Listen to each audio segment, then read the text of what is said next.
Welcome back to Buddha Bites. I'm Iris Fairfax, and I am so happy to be with you again. It's been a long couple of months. This was a very hard move for me, and all I could think while I was trying to get this new place together was, what do I want to choose for our return to Buddha Bites? And because things were so stressful, my first thought was to do comfort food. Something that's nice and thick and creamy and substantial and satisfying. And you know, my sister Lisa pointed out to me that we're in the middle of a heat wave, and that might not be the best idea. Regardless of when you actually see this, it is hot right now. And so I pivoted to the direction of something that is substantial but also cold, satisfying, bright, and flavorful. And I thought about a quinoa salad that my sister-in-law introduced me to, because our brother is a vegetarian, now he's a vegan. And so my sister-in-law is always looking for vegetarian and vegan recipes to change things up for their diet together. And when I first heard quinoa salad, I was not impressed. I'm not really all that into grains and stuff like that. I should be. We all should be. But once I tasted this, I couldn't stop eating it. I gobbled that sucker up, and I had to get the recipe, got the recipe, so let's go in and make a quinoa salad. All right, I am starting to zest a lime with my handy dandy. Very dangerous, which is why I'm not looking at the camera, and it doesn't even matter anyway. This microplane is a great tool, but it's, again, extremely sharp, as we have shared before. So we're going to get this going, and then really I want to cut away and talk with you about using good common sense when you get a recipe. Now, this is very old. It came from my personal little recipe file. This was back in the days when everybody printed stuff out. It says printable copy or something like that. But anyway, please remember that people create recipes, and this one has some flaws in it. So I want to encourage you to feel like you have some agency when you are looking at the recipes. The first thing that you really should do is to read the entire recipe and see what makes sense. I try to follow it to the letter at least the first time, and then there's some stuff that seems to not quite make sense. Like this one, for instance, actually left out salt and pepper from the recipe. So I had to, there are all sorts of things. As we go along, I'll point out some more stuff. But we start out with 2 teaspoons of grated lime zest. That much is correct. I think that this is about 2 teaspoons. Let's see how good I am. It may be a little bit more, but that's okay. Now, quinoa is a superfood. Look at this. Look at how, after a while, you're in the kitchen and you sort of figure things out. This is exactly 2 teaspoons of lime zest. Quinoa is a superfood. It is in the, I think it's called the amaranth family, and it is loaded with protein, fiber, B vitamins, a bunch of stuff that you need. And I will just show you how it comes. A couple of ways that it comes. I have some quinoa that I bought some time back. I used most of it. If you open up the bag, this is the way it comes out. You treat it almost like rice when you cook it. Generally, you do a 2-to-1 ratio of the quinoa to water. So if you're doing a cup of quinoa, then you want to put in 2 cups of water, generally speaking. So this is the basic quinoa, but when I went to the store yesterday, I found rainbow quinoa, and I just thought that this was adorable. You know me in colors. I love colors. This is how it looks.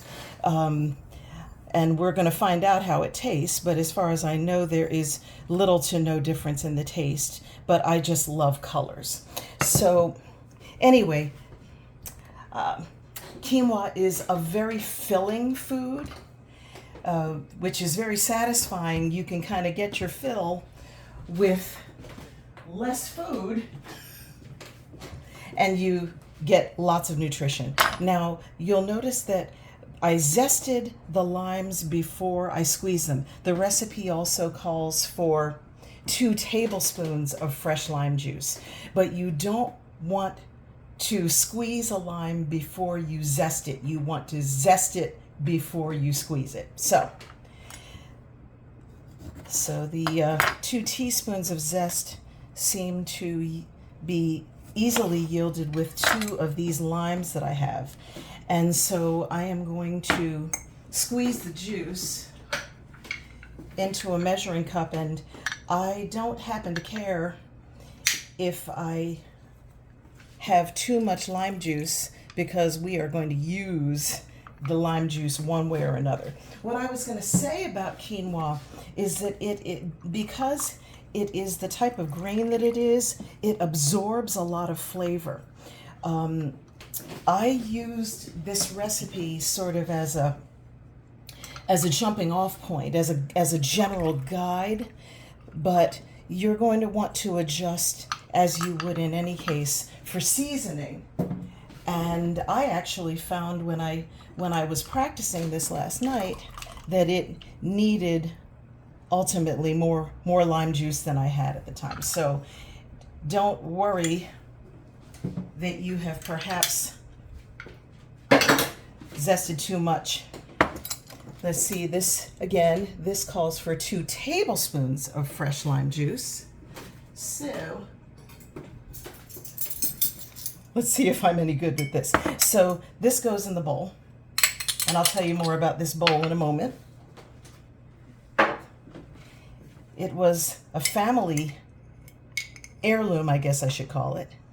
So it's 2 tablespoons of fresh lime juice.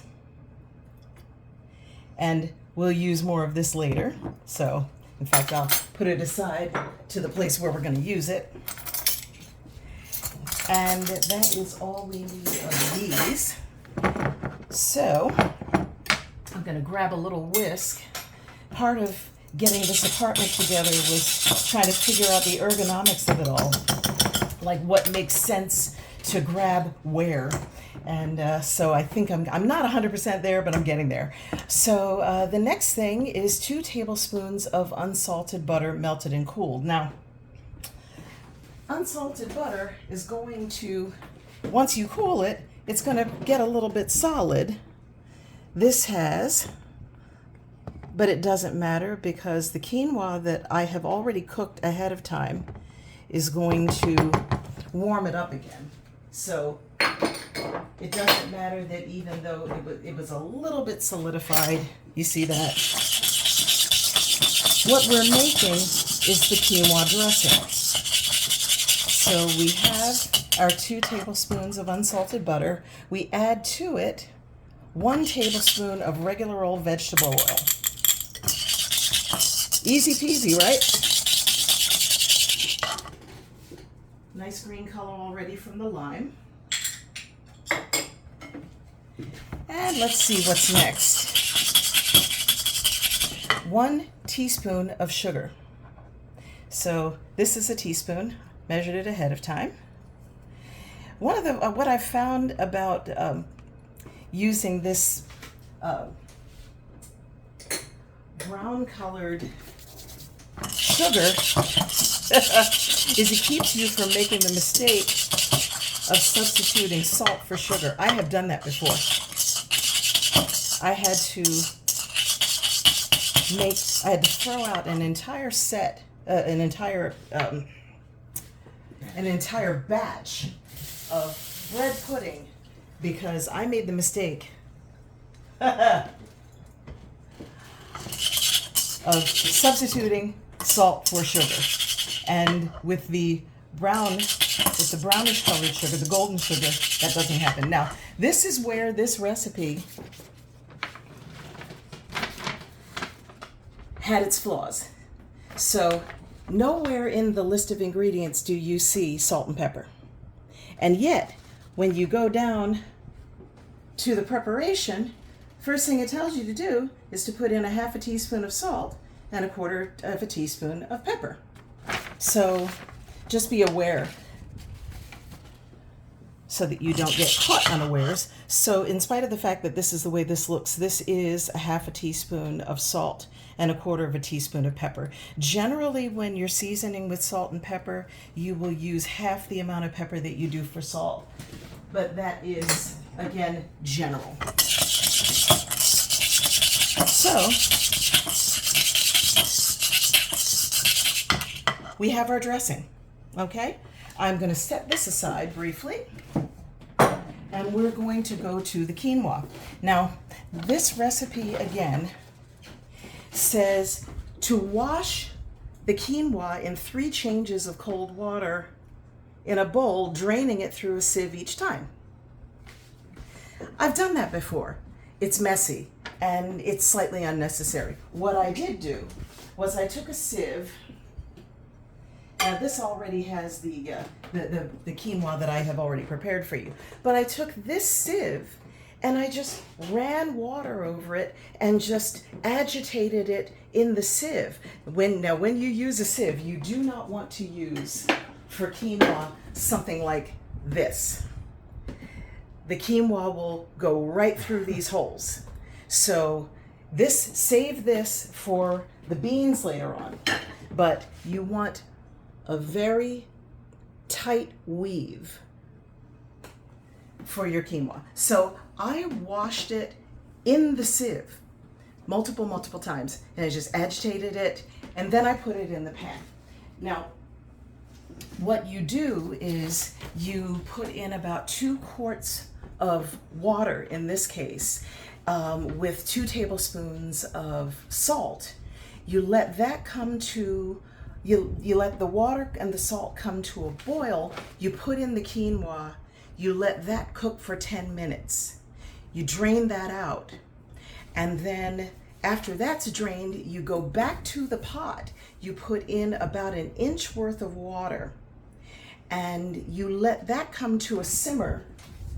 Take your quinoa and steam it over the simmering water for another 10 minutes. And then you do what I did was you take an impeccably clean kitchen towel and you cover it and let it sit for 5 minutes. This has done that, but it's still warm. In the meantime, while that is sitting, we will deal with the beans. Now, we did black beans the last time we were together. I use the black beans in the can. I think it's like 15 or so ounces of black beans.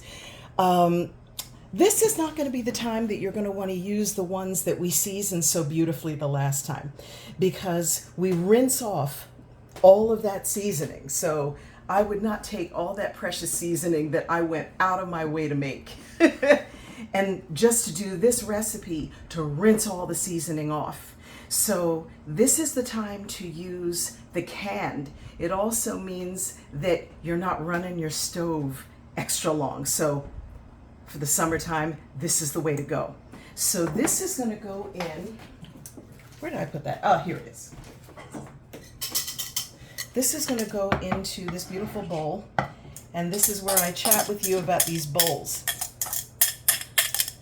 When we were growing up, this bowl was the bowl that our mom used to make cakes and things, and it's called yellowware. And it's been through some times, but Lisa ended up inheriting it over time, and I admired it, so she let me have it, but not before I actually went to an antique store and found one of these. And then, not to be outdone, I went to eBay and found yet another one. because I need 3 of everything. Now I have 4. So we're gonna mix this up a little bit, get that going. And again, it is time to set this aside. We're going to talk about knife skills. We are going to do some scallions. This recipe calls for 4 scallions. I will do more because there are parts of the scallion that you're not going to want to keep. The best way I've found to store scallions and a lot of fresh herbs is to treat them like they're flowers. And so to put them in a little bit of water, I put it in a cocktail shaker because that's what I had handy. And they tend not to wilt as much. So I got these yesterday, and in this weather, they would have likely wilted had I not done that. So we're going to get back into our good old-fashioned knife skills. We're going to line all of these up, take off the ends, and I have a trash can over here. I'm not just being foul. We'll take off some of the stray pieces around here, and some of these are rather large. So what I do is I will slice them very carefully in half, not all the way, but a good portion, just to make the size a little bit more pleasing to the to the bite. So we will hold these, and as we've demonstrated before, the royal we, try to make your supporting hand, your guiding hand, sort of a claw.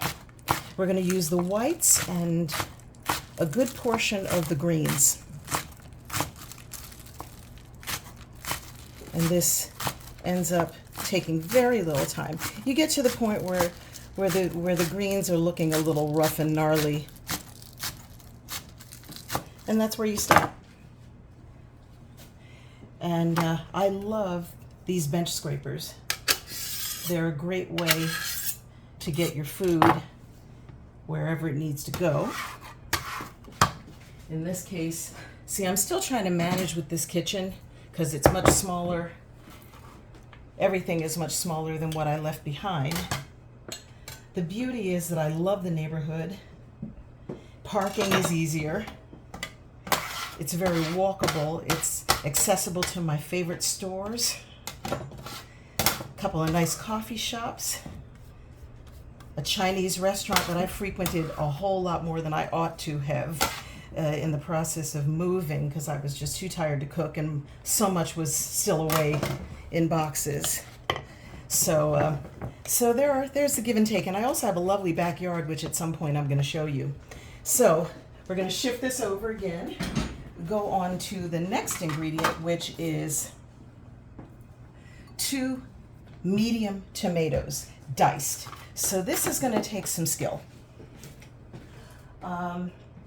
Let's see. What do I want to do here? Oh, yeah. You want to core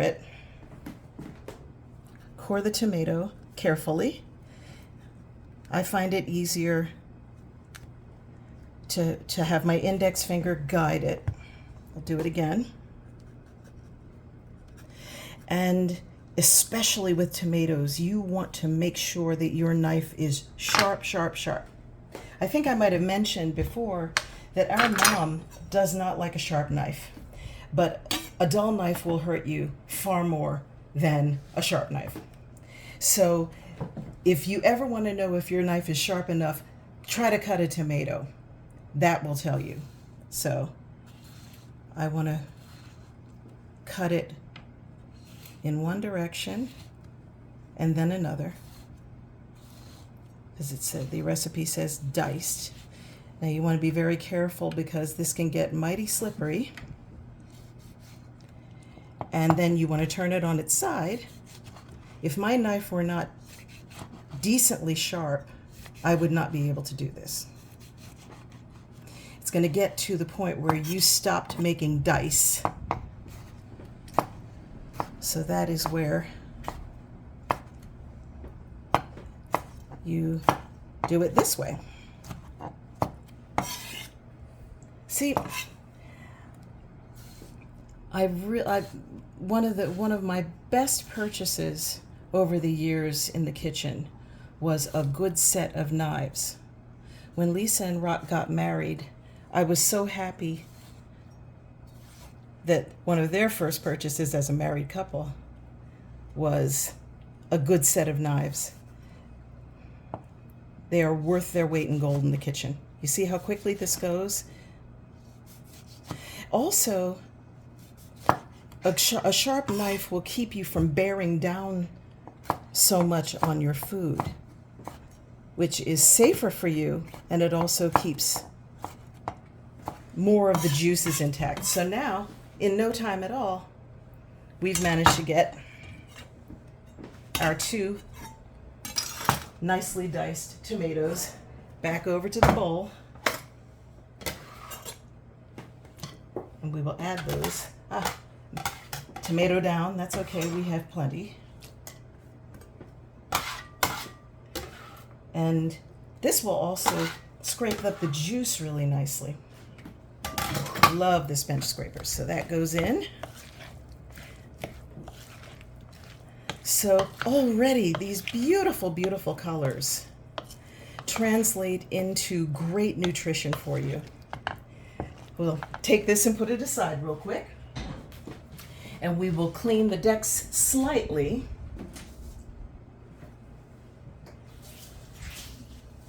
For the final ingredient, which is cilantro. Now, people have very strong feelings about cilantro. I love it, but there are 2 different types of people. People who love cilantro and people who detest cilantro. So if you are not like me, and Lisa's in the background waving furiously and shaking her head, because she detests cilantro, and I believe Rock does also. You don't dig cilantro? He doesn't give a crap.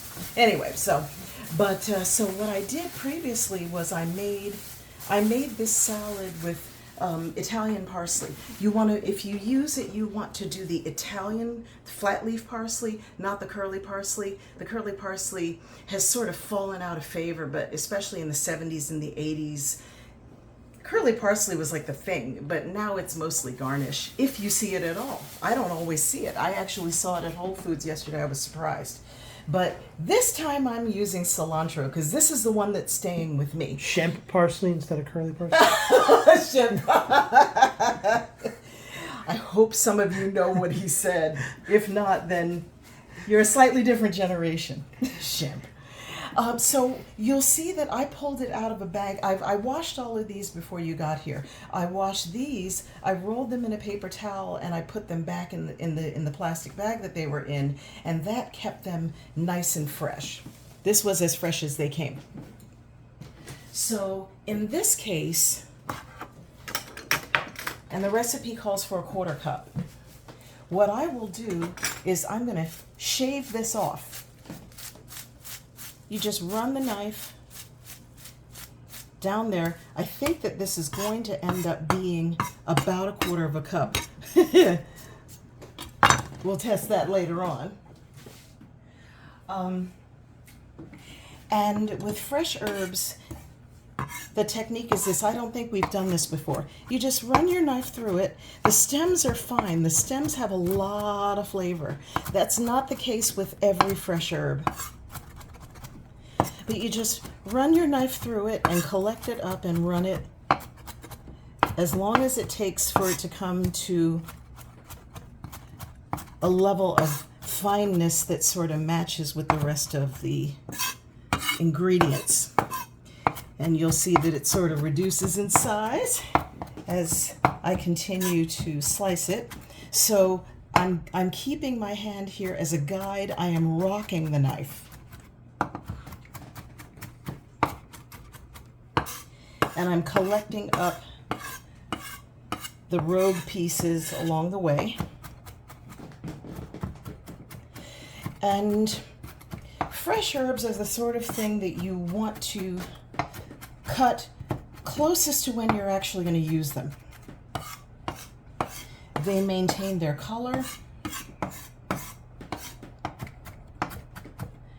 They maintain a little bit of their texture better. Now, I love the way the cilantro pairs with lime. And with black beans, it almost gives you kind of a Mexican feel.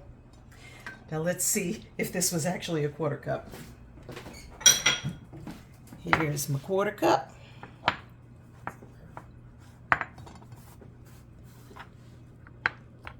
Guess what? She wins again. So I will get every precious piece. Precious to me, not to Lisa. She's still shaking her head over there. And we will get that in the pool too with the rest of the kids. I love this smell. It just makes me so happy.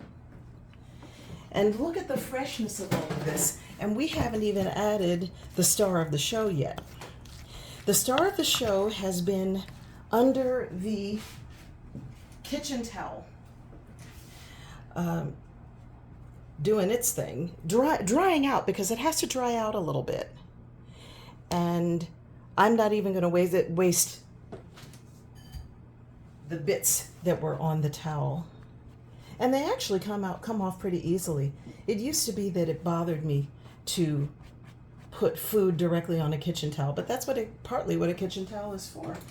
And it came out nicely. So here is our beautiful quinoa. Still a little bit warm. And we will finally add, this is actually a cup cooked. It seems to double in size.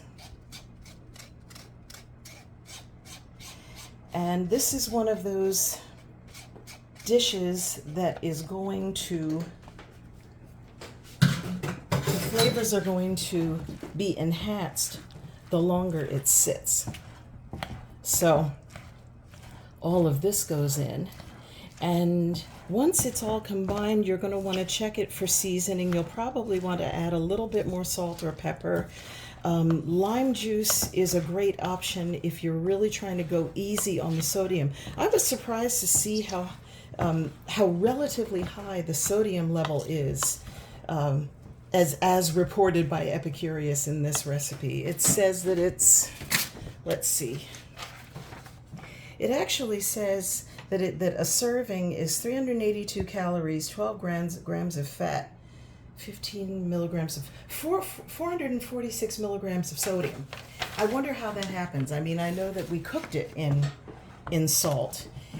So that might be one of those times that you don't pay attention to the recipe. Instead of adding 2 tablespoons, maybe you add 2 teaspoons.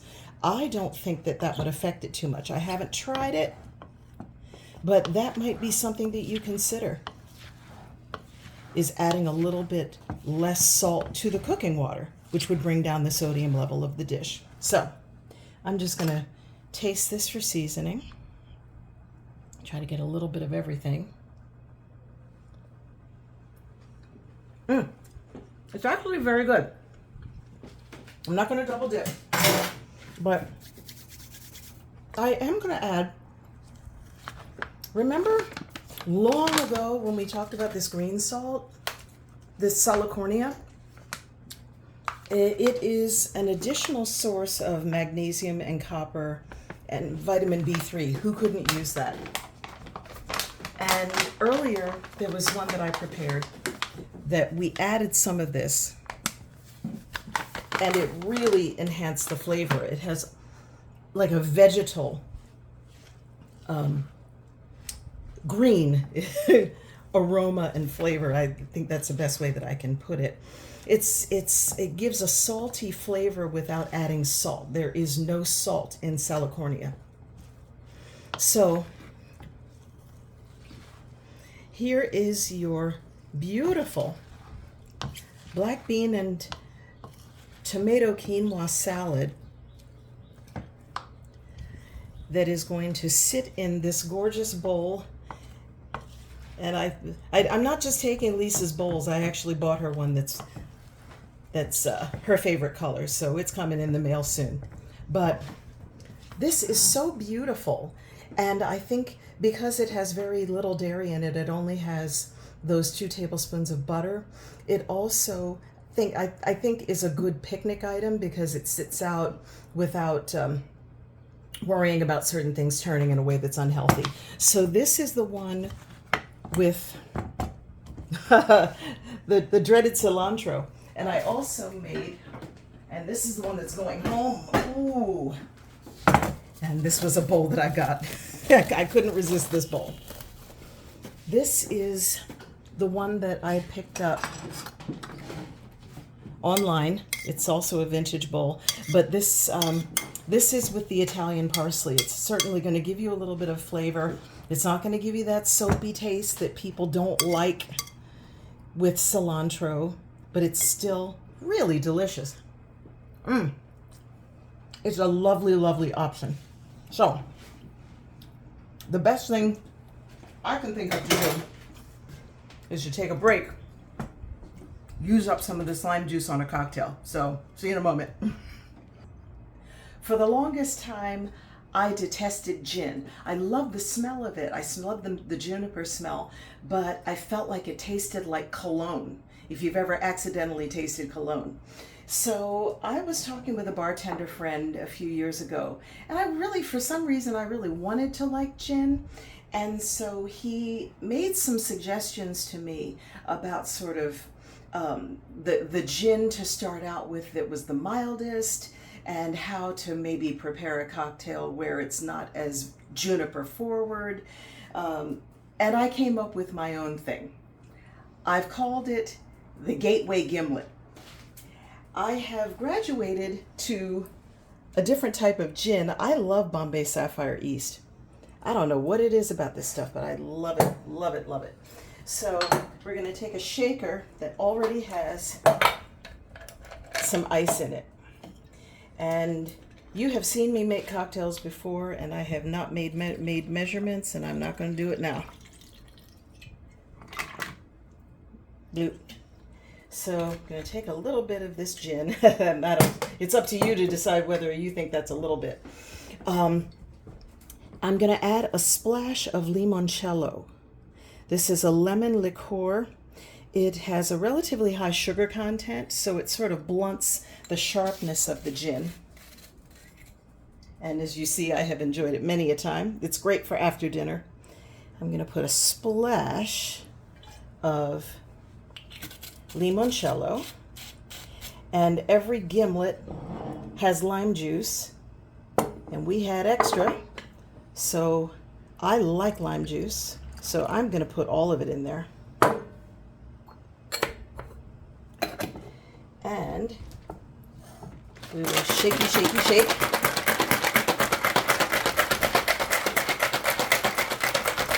Shake until your hand tells you that it is really cold. My hand is telling me that it is really cold. So I'm going to shake a little bit more. Let's see if I'm 3 for 3 with my measurements. And I will tell you that this is a slightly larger martini glass. So I would say that is a respectable portion. And I'm going to take a little bit of fresh lime, and we're going to slice it in the middle, slice it in half, and then put a little wedge. I think that this is a nice accompaniment for our quinoa salad. This is great for people who swear they don't like gin. I'm going to let Lisa taste it a little bit and see what she has to say. If there's any left over by the time I let her.